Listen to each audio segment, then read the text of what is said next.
ഇനി വർക്കല പോലീസ് സ്റ്റേഷന് മുന്നിൽ നിന്നുള്ള ഒരു കൗതുക കാഴ്ചയിലേക്ക്. മണൽ വണ്ടികളിൽ വിടർന്ന ഹരിതാഭ. സർവേ നമ്പരില്ലാത്ത ഒരു കൃഷിയിടത്തിലെ കാഴ്ചയാണിത്.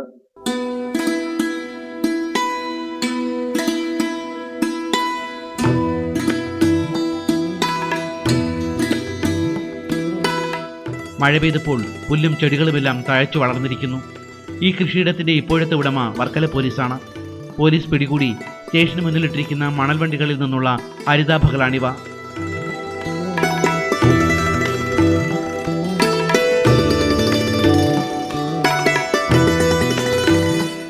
ഓരോ വണ്ടികളിലെ മണലിലും ചെടികൾ താഴ്ച വളർന്നിരിക്കുന്നു. പാഴ്ചെടികളും അല്ലാത്തവയുമൊക്കെ ഇതിൽപ്പെടും. കൃഷിയിടങ്ങളില്ലാത്തവർ പലരും ഇപ്പോൾ ടെറസിൽ കൃഷി ചെയ്യുന്നു. ഇതിനും സാധ്യതയില്ലാത്തവർക്ക് വർക്കല പോലീസിനെ സമീപിക്കാം. മണൽവണ്ടി ഒന്ന് കൃഷിക്കായി പാട്ടത്തിന് നൽകാൻ അപേക്ഷ നൽകാം. ഈ കാട് അല്പം കൂടി വളർന്നു പടർന്നാൽ കള്ളന്മാർക്ക് പോലീസ് സ്റ്റേഷന് മുന്നിൽ തന്നെ ഒളിച്ചിരിക്കുകയും ചെയ്യാം. എന്തായാലും ഈ കാഴ്ച കാണികളിൽ കൗതുകമുണർത്തുന്നു. AC news Varkala.